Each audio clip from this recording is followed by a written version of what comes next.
આકાશવાણી ભુજ પ્રસ્તુત છે અખબારોની હેડલાઇન્સનો કાર્યક્રમ હેવર હેવર.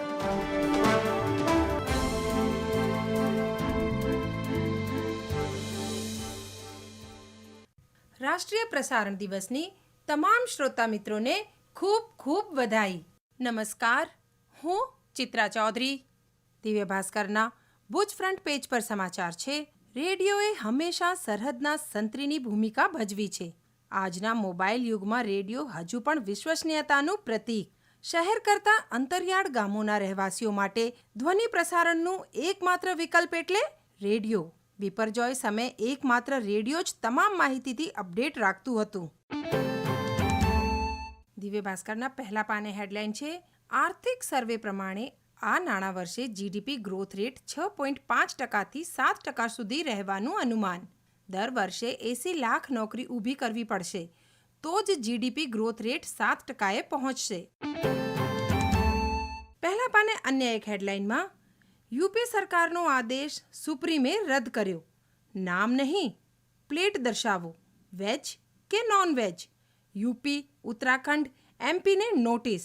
અખિલેશે કહ્યું, સૌહાર્દ મેવ જયતે.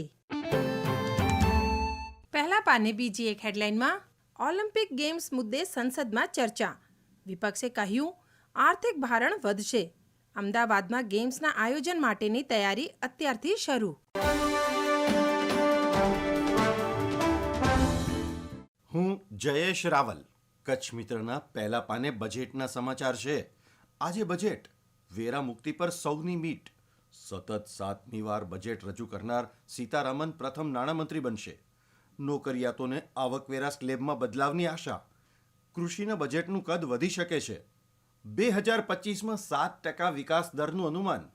બજેટના એક દિવસ પૂર્વે નાણામંત્રી નિર્મલા સીતારામને રજૂ કર્યો આર્થિક સર્વે. દર વર્ષે 78.5 લાખ નોકરીની જરૂર. ખેતીને નુકસાન થતાં ખાદ્યાન્ન મોંઘવારી વધી. કચ્છ મિત્રના પહેલા પાને ભૂતાનના સમાચાર છે. ભૂતાનના રાજા સ્ટેચ્યુ ઓફ યુનિટી નિહાળીને મુગ્ધ. સરદાર વલ્લભભાઈ પટેલની વિશ્વની સૌથી ઊંચી પ્રતિમાના નિર્માણની ગાથા સાંભળી પ્રતિનિધિ મંડળ આશ્ચર્યચકિત. હું શ્વેતા સુથાર. સંદેશની આજની હેડલાઇન છે કે આજે મોદી સરકાર 3.0નું પહેલું બજેટ. જીડીપી ગ્રોથ 6.5%થી 7% રહેવાનો અંદાજ. સરકાર નવી રોજગારીના સર્જન પર તેમજ કૃષિ વિકાસ પર વધારે ફોકસ કરશે. સર્વિસ સેક્ટર દેશમાં રોજગારી આપનાર મહત્વનું ક્ષેત્ર બની રહ્યું છે. માળખાગત ક્ષેત્રે શ્રેણીબદ્ધ પગલાંને કારણે બાંધકામ ક્ષેત્રમાં ઝડપી વૃદ્ધિ થઈ રહી હોવાનો દાવો. સંદેશના અંદરના પાને અન્ય એક સમાચારમાં, ભચાઉ શહેરની સરકારી હોસ્પિટલમાં 2 શખ્સોએ વિડીયો ઉતારીને ધાક ધમકી કરી. એકાઉન્ટન્ટે વિડીયો ઉતારવાની ના પાડતા તેને જોઈ લેવાની ધમકી આપી. હોસ્પિટલમાં કેટલા ડોક્ટરોની જગ્યા છે અને હાલમાં કેટલા હાજર છે તેવા સવાલો કર્યા. હું મનોજ સોની.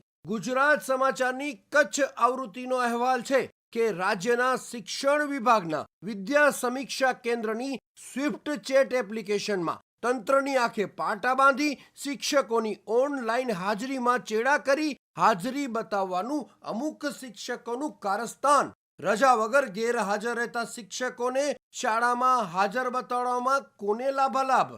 લાંબા સમયથી ચર્ચાતા આ મુદ્દા બાબતે જિલ્લા પ્રાથમિક શિક્ષણાધિકારી લાલ આંખ કરે તે જરૂરી. રજિસ્ટરમાં શિક્ષકોની હાજરીની જગ્યા કોરી રાખવી તેમજ એડવાન્સ સહી કરાવાતી હોય છે.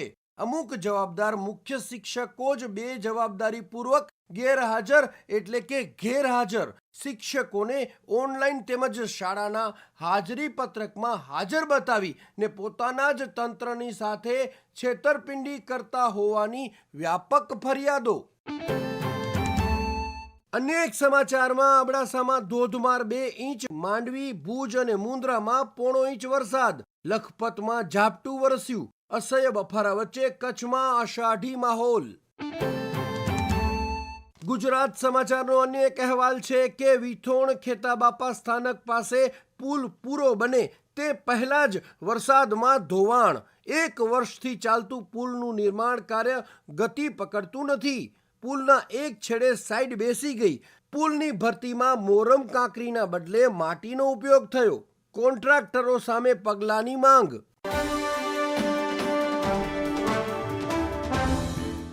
હું નીરજ મચ્છર, TV9 ગુજરાતીના સમાચાર.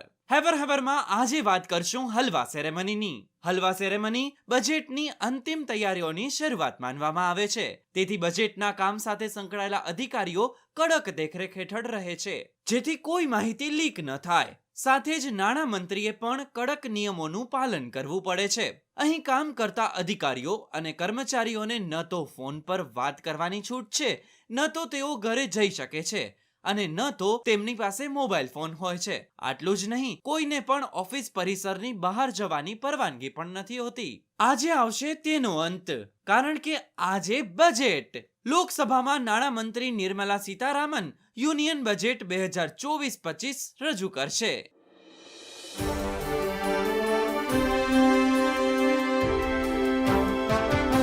અખબારોની હેડલાઇન્સનો કાર્યક્રમ હેવર.